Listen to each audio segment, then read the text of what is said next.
শ্রীদেবী এবং জয়াপ্রদার যে ঝামেলা চলছিল তাতে তাদের মুখ দেখা বন্ধ হয়ে যায়। তারা একে অপরের সাথে কোনোদিন কোনো কথা বলতো না। শুটিংয়ের বাইরে তারা কোনো কথা বলতো না।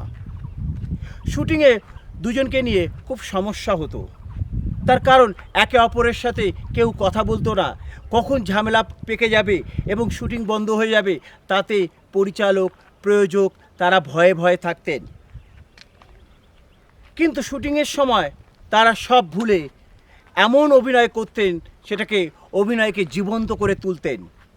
শ্রীদেবী এবং জয়াপ্রদার ঝামেলাকে মিটিয়ে দেওয়ার জন্য রাজেশ খান্না এবং জিতেন্দ্র চেষ্টা করেন।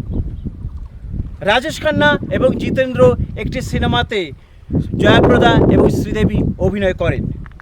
সেখানেই জিতেন্দ্র এবং রাজেশ খান্না ঠিক করেন এদের দুজনের মধ্যে মিল করিয়ে দিতে হবে।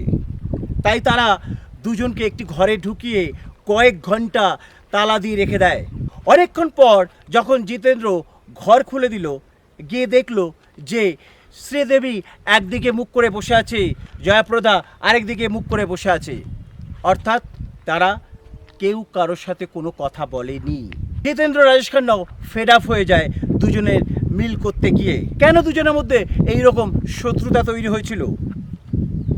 দুজনই এক সময় বলিউডে এসেছিলেন সাউথ থেকে। দ্বিতীয় ইনিংসে এসে তিনি রাতারাতি স্টার হয়ে যায়। শুরু হয় সেইখান থেকেই প্রতিদ্বন্দ্বিতা। আরও গল্প পেতে আপনারা চ্যানেলটিকে সাবস্ক্রাইব করুন, লাইক করুন, শেয়ার করুন। নমস্কার।